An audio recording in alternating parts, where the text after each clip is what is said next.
Hello everyone, this is Vidya Govindan. I'm the educator and founder of the GEM Foundation.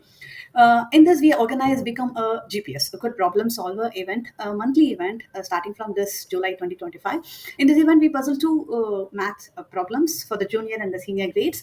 And in this video, you will see how you can work on this math problem systematically with some guiding questions. So instead of giving the solutions, this will make you think and find the solutions on your own. And please do send the approach by scanning this QR code.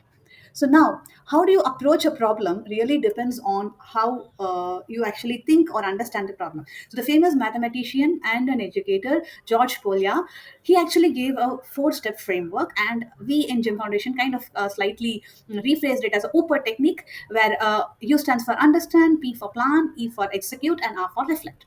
And understanding a problem is the most important aspect to solve a problem.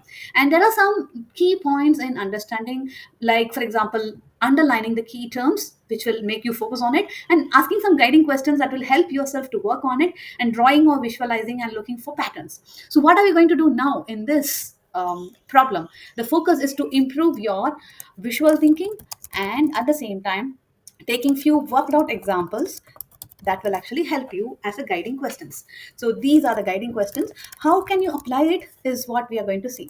So how do you actually do this understanding better is by first underlining. So you can see in a rope has 11 knots which are spaced out equally, and the length between the first and the fifth knot is 2 meters. And the question asks, what is the distance between the first and the last knot? So as soon as you read this, you can start thinking about how do I make it visually.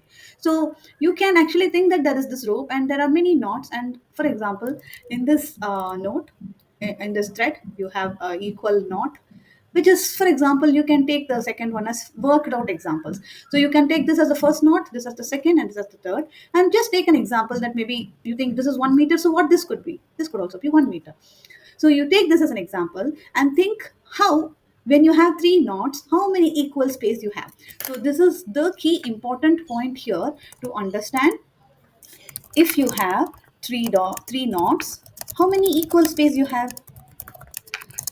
So with this understanding, can you find how many equal space will there be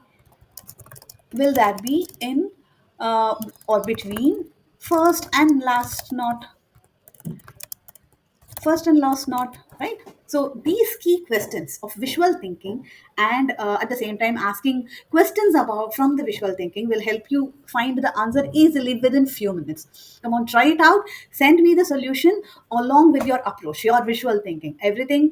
And if you are having a wonderful representation and like through visual and approach, your solution will be published in the website.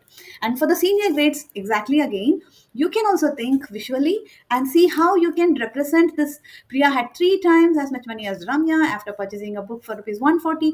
Priya found that Ramya had twice as much money as her. So in this case, for the seniors, visual thinking should help you well. So you can, if for example you take Ramya as having this much, then what much will Priya have? It's three times. So what does three times mean? Three equal areas, right? So you can apply this, or you can also apply algebraic thinking. Using algebra, you can actually solve this pretty easily. So do not wait till the month end to see the solution from me. You can send your approach and your steps towards this puzzle math problem, and then submit the solutions by scanning this QR before July 31st. Looking forward to your interesting submissions and the approach that you take. Thank you.